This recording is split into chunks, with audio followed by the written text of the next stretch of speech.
So this one is for anyone who's looking at starting a small business in South Africa, a small local business. Um, Often people have a good idea, but they don't really know where to get started. And I certainly had that with myself. Um, I started my own business in 2010, and I felt like for most of it I was winging it, and I certainly wasn't making use of the best tools for the job. I had to sort of figure everything out on my own. One of the big things that I remember is how I used to generate or create invoices on Excel. So just the thought of it makes me tired. Like, there's no way to keep track of all your invoices, customers, invoice numbers, etc. So one of the biggest things that helped me is when I went onto an invoicing software platform. So where I could create an account, register, log in, and create customers, create items, and from those, then I would create invoices, and then everything, the whole invoicing history was backed up in there. I was able then to give customers statements and invoice histories on requests, etc. So that's just one very small thing, but made a big difference, and just an example of how getting a bit of guidance or advice from someone who's been there can make a big difference to someone who's just starting out.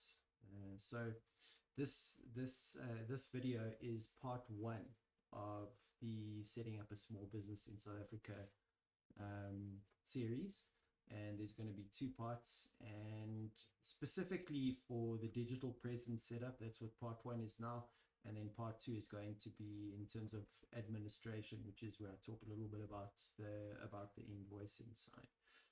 So let's go on to the next. All right, so yeah, as I was saying, the two parts of this series is going to be digital presence and administration. I'm working on digital presence today. So the digital presence basically is talking about branding, your website, and social media. These are the three main components. And I'm specifically, talking to the target audience for this video is small businesses. When I'm not looking at, medium enterprises, that kind of thing. This is really someone just getting started. If you've got a side hustle, anything like that, that's really the people I'm talking to here. Which means that what I'm talking about is very high level. At the end of the day, you really just want to get the minimum viable presence up, so that you can get started. Often budget is a consideration, time is a consideration, resource is a consideration, especially if you're just a one-man business. Then you really have to just take all of that into account. So just to repeat, your resources is your time, your energy, and your money. So if you've got limited of all or any of those, then we need to look at it from a much more strategic perspective. Okay, so to get your digital presence up, I've divided this up into 5 points. The first thing is to register your domain.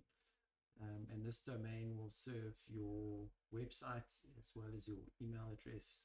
So for example, henry@henryshepherdson.com. The henryshepherdson.com is the domain. So then my website is at henryshepherdson.com, and my primary email address is henry@henryshepherdson.com. I'll look at hosting and what it means, and then just give you some examples of, recommended by me hosting providers. I don't have any specific affiliation with them, but they've just been, reliable and my preferred provider for myself. Then I want to look at branding, creating a basic branding document. And then number 4 is a website, just examples of, different ways of tackling that task. And then talking a little bit about social media. So let's get going. All right, so the first thing to do is, talking about registering your domain. I have been hosting with Xnilo probably now for about 8 or 9 years. They used to be called Hetzner. They were Hetzner in South Africa, and they recently rebranded. When I say recently, 2 years ago, I think they rebranded to Nilo. just going to click that link, and then this is Nilo. This is how it looks, and from here you can go ahead and register your domain by going to hosting and web hosting, and just read through, get information, just get an overview. So what you will probably do when you're registering a domain is you're also going to register a hosting package. So these are basically all the specs of those. Let me log in, and then I'll just show you an example of how the domain ordering process works. And it's different for all providers. Nilo has their own control panel called Console H, and they're actually revamping that and coming out there in beta version of the latest version of their own control panel. So from here,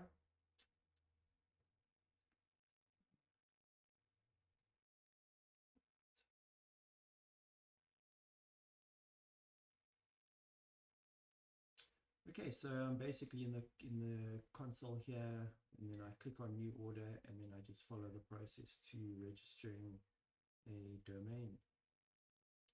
1, 2, 3, domain name, web hosting, etc. I'm not going to go into too much depth of this actual process because it's different for different providers. One of the most popular ones is the cPanel, so it's slightly different than this, but it's not really within the scope of this. I just want to give a high-level overview of what you can do. Okay, so then the next thing, now that we've got the web hosting covered and the domain, just a bit more about email and web hosting. So something that's important to know, but you might not really need to know this for your purposes, but it's good to know anyway, is that the domain and email and website can all be hosted on different platforms. So the way it works is that you register your domain, and your domain is the point of configuration for where your email address and your website is hosted. So if you just go and register and take a web hosting package with Nilo, for example, all of that will be in the same place. So your domain, email, and website, your domain will be hosted, and your email and your website all hosted at Nilo, but it is possible to separate those out. So if you wanted to register your domain at domains.com or .co.za, you could do that. And then you would go into the DNS settings of your domain, and you would point your email hosting. For example, you could point it to Google Workspace, which used to be called G Suite. I use Google Workspace for my personal email, and it's fantastic. I mean, it gives you the Gmail interface with all of the Google apps, your Drive, etc., all in one place to manage that. So I find that's useful because if I format my machine or I change a computer, for example, I don't need to go in and reinstall Outlook or Apple Mail or whatever email client is installed on the computer. I don't have to worry about migrating emails. Everything is stored in the cloud and accessible in the really great Gmail interface for my personal and business emails. And then the website then could be pointed to Nilo for website hosting. So your domain is registered first, then your domain is configured and pointed to separate IP addresses for email and web hosting. Just a bit of explanation on an IP address is literally, it's the unique location on the internet, and it's made up of 4 numbers separated by dots. So like 192.168.0.1, that would be the address. Yeah, so that's basically it for email and web hosting explanation. Okay, so recommended host providers, as I've mentioned before, Nilo is really good. I mean, they're reliable, the infrastructure is good, they've been around for a long time, and they seem to keep their infrastructure up with general demand.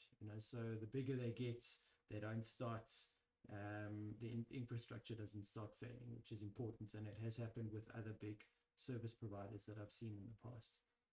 Google Workspace is great.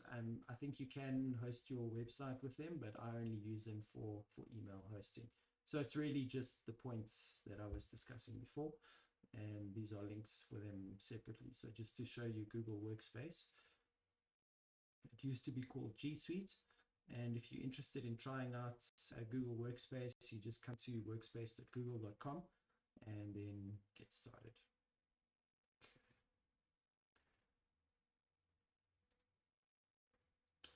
All right, so the third point, let's talk about branding. Okay, so the basics that you would need for branding as a small business is your definition of your logo design. You would need a brand identity document and your collateral, which comes from the brand identity document, which includes the logo. And that is like your email signature, your letterhead, any print material, etc. But we're talking specifically about digital presence. So this is really a digital branding document.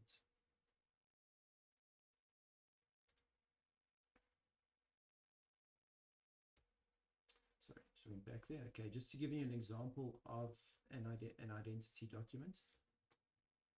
This is for a client of mine. They are a small business. It's a one-woman show who is basically a virtual assistant agent. She does training and services and works with a network of virtual assistants to provide the services. So her brand document basically includes the logo, color, and typography. As I was saying before, this is a very basic, high-level brand document. You know, if you're looking at bigger businesses who get these designed by agencies, I mean, these things can sometimes be like 14 to 17 pages long. But what I'm talking about here is a much more simplified version of the brand document. So as you can see, we've got the definition. That's the logo that I designed separately. Then we've got the color definitions. So I've got, these are basically the base colors of the brand, which are used across the board for everything else that we do. So including the website, email signature. Often a client will come to me and say that they come to me for a website, and then we talk a bit, and I just get, chat to get a bit of understanding and context as to where they're at with their digital presence. And often they don't have a brand identity document yet. So then what I immediately say to them is we need to go and do that step first. The reason for that is because you want brand consistency across all your platforms. So if you have a basic definition, a blueprint, a template, if you can even call it, of what your brand should look like, then you're going to get that consistency, and you don't have to now second guess and go back to design thinking for every implementation of your brand that you do for your Facebook page, your website, etc. Because you can come back to the document and say, yes, this is the logo that we're using. These are the colors that we're using. And at the bottom, this is the typography that we're using. So if you keep all of those consistent, it's going to mean that you're going to have a consistent brand implementation, even for a smaller budget, which is extremely important. And it makes you look a lot more professional, and it saves a lot of time and energy as well. So then let's just have a look at example of the collateral. Specifically the letterhead. So the reason I wanted to show this is because having a letterhead, it can also be like, well, how does it need to look? What do I need to include it in? And we generally overanalyze and overcomplicate this. So a letterhead really can just be your logo and your address and contact details at the top, and that's more than enough for a letterhead for a small business.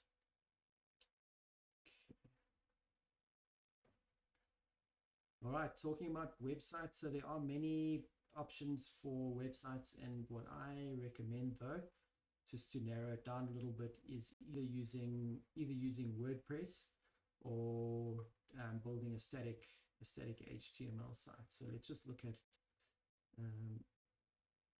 if you wanted to create a WordPress website. Once again, if you go into once you've registered your domain and your host package, then you go through there, and many of these platforms actually offer a software installer, we can call it that. So over here it's under software and then WordPress installer. So it's really straightforward. Once you've registered your host package, you just go through to WordPress installer and then start install, and it gives you a step-by-step easy installation wizard, and then your WordPress website is up. An example of a static HTML site. Sorry, this keeps on doing that. Example of a static HTML site, also for the same client that I was talking about. It really just a one page. It's simple, but it looks good. It's clean, professional, and I mean, I charge the clients about 3,500 Rand for this. Yeah, and I mean, it does the job. It is also mobile optimized, so that's really important, so that if someone is browsing it from their phone, then it still looks great, it lines up properly. And the benefit of a static HTML site is that it loads really quickly. It's easy to navigate, and it's just clean and simple.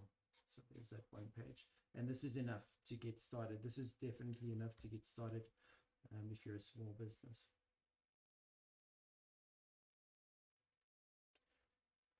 Cool. Talking about social media now. This is a very important part of your social presence, and social media is great to get that content out. So I would recommend, I mean, the basics really that I implement mostly for clients are these three: is Facebook, LinkedIn, and Instagram. So the one very important thing to remember, and often gets overlooked, is that each social media platform has a very specific format for publishing content, and each platform has a specific target market, and each platform also has a specific media type. So for example, Facebook is really good for general content. I mean, text, images, video, all of that. Facebook is good with all of that. But going then to Instagram, Instagram is much more focused on imagery, photography, and videos, short videos specifically. So if you don't really have a lot of visual content, if your brand is more service oriented, and you don't really capture a lot of video and image footage, then I would say, you know, maybe leave Instagram for a bit later. With LinkedIn, if your business is a business to business model, then I would say LinkedIn is really a good option. In terms of content format, LinkedIn is very similar to Facebook. Text and video and images work very well on both. So yeah, and you know, one of the things that some clients want to do is they want to target everything. They want to target everyone and every platform and everything. But I just recommend that you bring it back to basics in terms of what resources do you have available? What's your time budget? What's your energy budget? And what's your financial budget? It's better to do less better with higher quality than trying to do more and you spread too thin and your message just gets diluted across platforms. If you start with a good idea and you do things great, you know, it's basically planting a strong, healthy, high quality seed. And if this business has legs, it will carry itself. This is my opinion, you know, but I'm also coming from the perspective that when I start a new business, I don't have this idea of global domination. For me, the immediate local environment is my target. I mean, I know this is different to, I mean, it's not how everyone thinks, but for me personally, put minimum energy into the beginning and you really get to test if this business is going to work. And if it has legs, like I said, it will carry itself. So start with the basics and do it well, and you're fine.